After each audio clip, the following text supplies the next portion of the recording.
David, what has your mission been for the last 3 decades?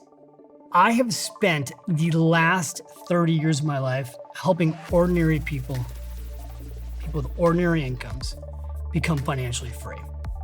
And the last 20 years, I've spent helping people become automatic millionaires. So I love to teach anyone at any income level, minimum wage, living paycheck to paycheck. You might be in debt, you might be struggling. I've taught millions of people how they can improve their life financially. That's what I've been dedicated to. And I've spent 33 years total in the financial service industry. And is this conversation just for people that are in their 20s, or is it applicable to everybody at every age? It's applicable to everybody at every age, because whatever your age is, look, Stephen, so many people are living paycheck to paycheck right now. In this country, what's happening right now is that 7 out of 10 people are being left behind financially. 7 out of 10 people right now are living paycheck to paycheck. When you go into looking at finances in America today, half of Americans can't get their hands on $1,000 in case of emergency purposes. And my biggest fear, why I updated this book and why I decided to come back out one more time and do another financial literacy campaign, is I'm afraid people are being left behind. I think with AI right now, the next 10 years are going to be the greatest opportunity to build wealth in our lifetime. That's the good news. The bad news is a lot of people are being left behind. My goal today, next hour, is very simple. I want to give you the system on how to become an automatic millionaire at any age level, at any income level. But what I'm going to teach you is how to put your financial life on autopilot in less than 10 minutes. Because when your financial life is automatic, your habits work automatically. And an automatic financial life doesn't require discipline, doesn't require a budget, and you don't have to make a lot of money to get started.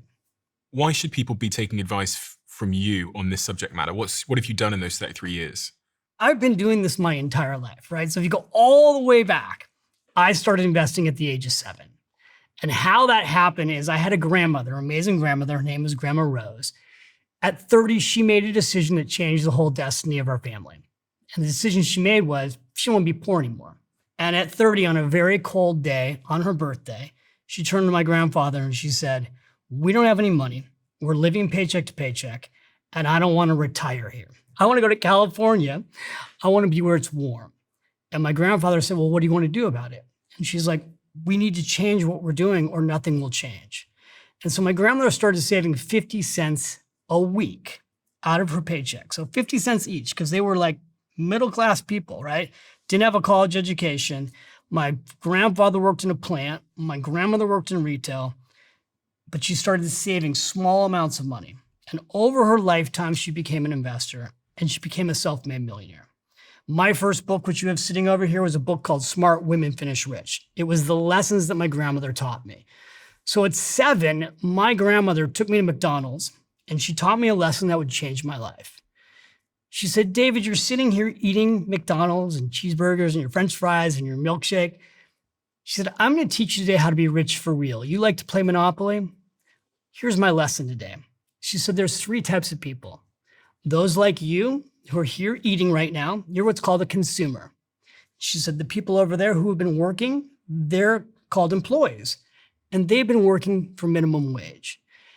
And that's a very hard way to live." She said, at the time they made 85 cents an hour.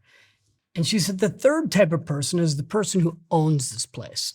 They're called an investor." And she said, "Today I'm going to teach you how to buy stock in McDonald's, so that when you come to McDonald's, you'll make money from everybody who's here. When your friends come to McDonald's, you'll make money from them, and you'll be an owner of McDonald's." And she took me down to a brokerage firm, helped me buy my first share of stock in McDonald's. That moment changed my life, because what she made me realize is like everything that we do, I'm 7 years old, everything that we do, there's an opportunity to be an investor and own that. So like at 9 years old, I'm at Disney. I'm like, "Hey, Mickey Mouse, are you public?" So I was like not a normal kid in that way, because I started investing at a young age. But then I made a lot of mistakes. Then I went to college. Then I got myself in credit card debt. Then I believed all the myths that young people often believe. I believed I couldn't really invest a lot until I made a lot of money. So in my early 20s, I was making money, but spending everything. So I was Went from making nothing to making $50,000 a year, and I'm still broke. I'm like, well, it's not enough money. So I went to $75,000 a year. Still broke, spending more. Then I got to $100,000 a year in income. A lot of money, right? In my 20s. Oh my God, I'm rich. No, I was still spending more than I was making. At that point, I was a financial advisor. And all What's your job? That was my job. I was working at Morgan Stanley, helping people plan for retirement, teaching retirement seminars. And I met this ordinary couple that came into my office at the age of 52, Jim and Sue McIntyre. They had an ordinary job. That year they had made a little over $53,000. Their average income over their lifetime was $40,000. And at 52, Jim put out all the statements on a table in front of me. I sat there and added them up, and they had a net worth of $1.8 million.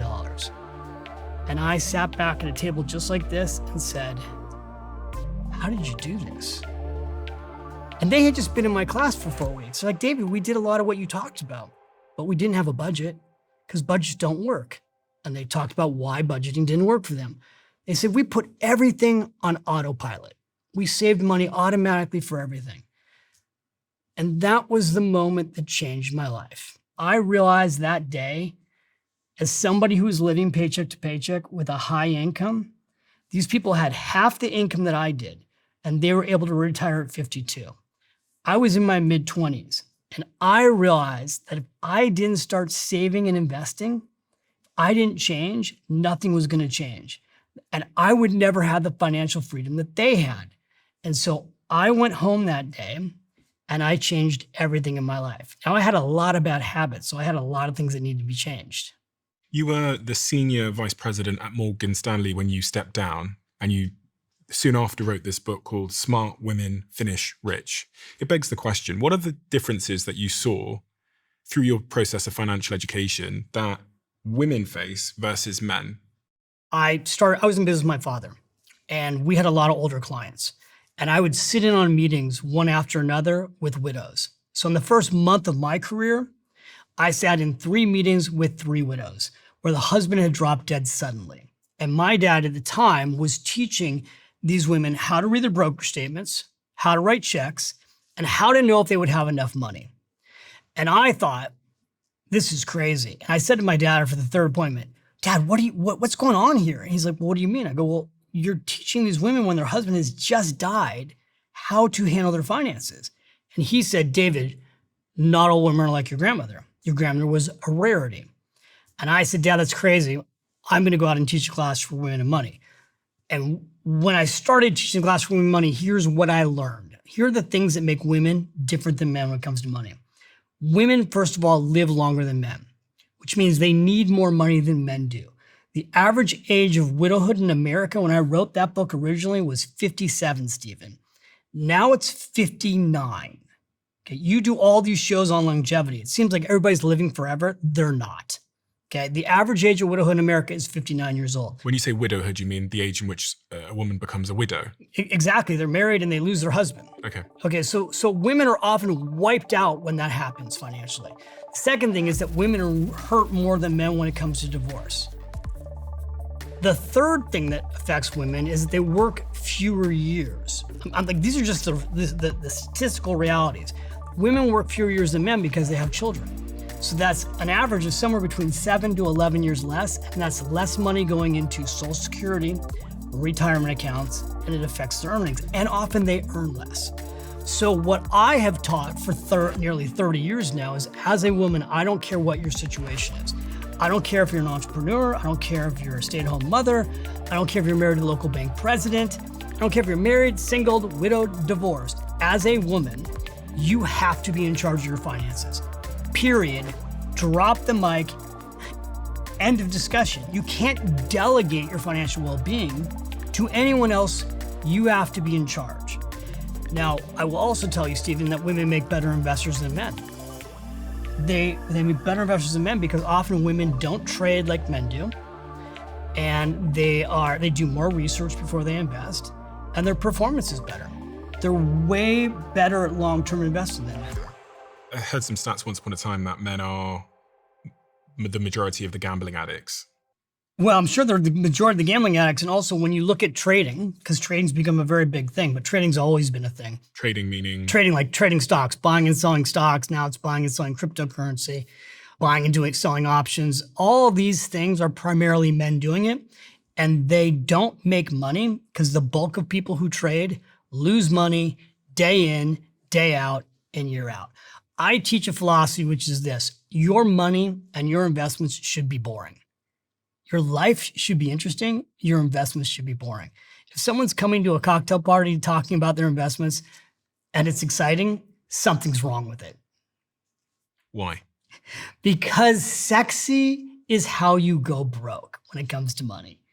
Boring is beautiful when it's about your wealth.